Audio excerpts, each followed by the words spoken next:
اللہ اللہ اللہ اللہ اللہ اللہ کرنے کا کیا فائدہ, کیا مطلب ہے؟ یہ جو جدید تعلیم ہے, جو آپ F S C, B S C, M S C کر رہے ہیں, ایم ایس کر رہے ہیں, بی ایس کر رہے ہیں, ان کو کیا پتا کہ یار ہر وقت اللہ اللہ کرنے کا مطلب کیا ہے, فائدہ کیا ہے؟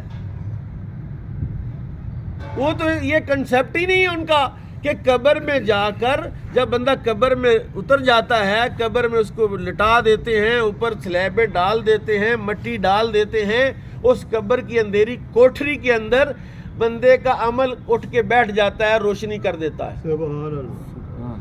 میں ایک حدیث سناتا ہوں, شاید میں آپ کی سستی ختم کرنے میں کامیاب ہو جاؤں, کیونکہ کل بھی دھوپ لگی تھی, آج بھی, تو آج تو سستی کی وجہ سے, دھوپ کی وجہ سے تھوڑا بندے کو چست ہونا چاہیے. دیکھتا ہوں کیا بنتا ہے. نبی کریم صلی اللہ تعالی علیہ وسلم نے ارشاد فرمایا, جب بندہ قبر میں جاتا ہے, اگر بندہ روزانہ سورہ یاسین کی تلاوت کرے, روزانہ سورہ یاسین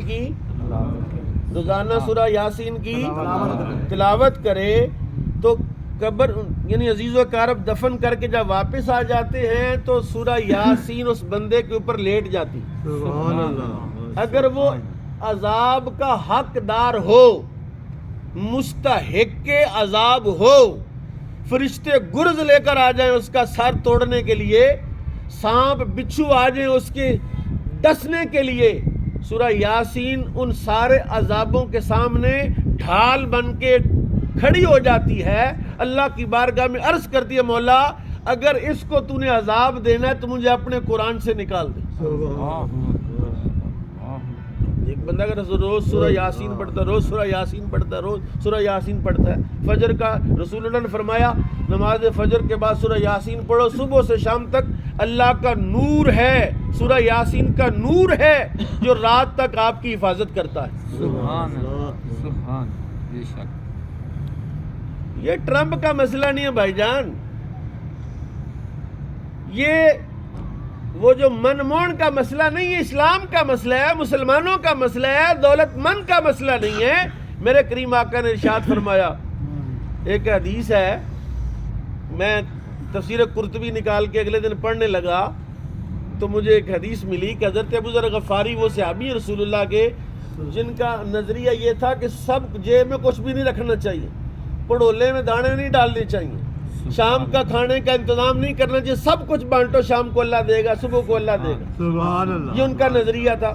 فاروق اعظم کے دور میں بھی جب وہ اس کو گناہ سمجھتے تھے تو سیدنا فاروق اعظم نے ان کو شہر سے نکال دیا کہ آپ جنگل میں رہ سکتے ہیں, شہر کی آبادی میں آپ کو رہنے کی اجازت نہیں ہے. حضرت عبد الرحمن ابن عوف ایک صحابی ہیں, بہت مالدار صحابی تھے, تکڑے صحابی تھے, وہ فوت ہو گئے.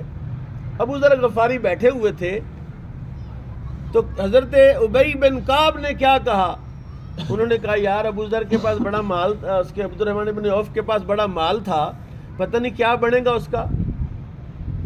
ابی بن کعب نے کہا کہ ابو عبد الرحمن بن عوف کو کیا ہونا ہے, کسب طیبا عقب طیبا اکل طیبا, یعنی انہوں نے پاک کمایا, پاک کھایا, پاک چھوڑا. سبحان اللہ. جو کمائی کرتے تھے پاک تھی, جو کھاتے تھے پاک تھا, اور جو چھوڑ کے گئے پاک تھا. سبحان اللہ. سبحان اللہ. یہ بات جناب ابو ذر غفاری کو پہنچی.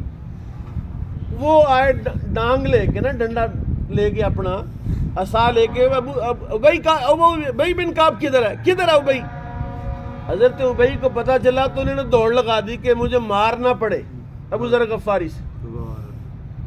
دوڑ گئے اور حضرت عثمان غنی کے گھر چلے گئے, اور حضرت عثمان غنی کے پاس چھپ گئے. پتہ چلا کہ ابی جو ہے عثمان غنی کے گھر میں ہے.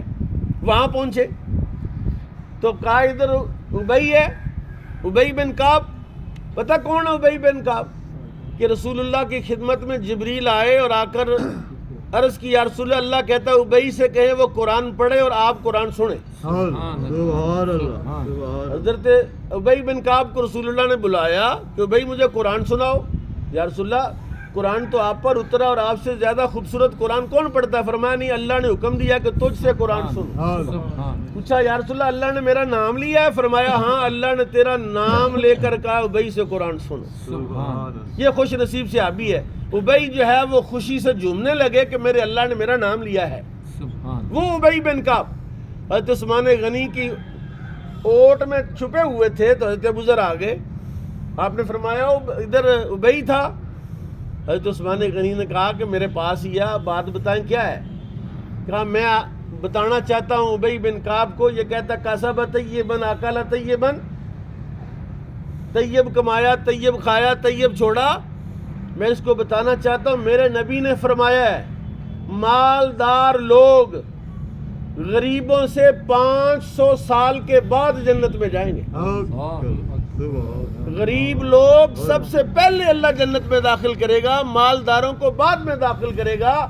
اور میرے آقا نے، امام الانبیاء نے دعا کی، یا اللہ مجھے غریبوں میں زندہ رکھ، غریبوں میں موت عطا فرما۔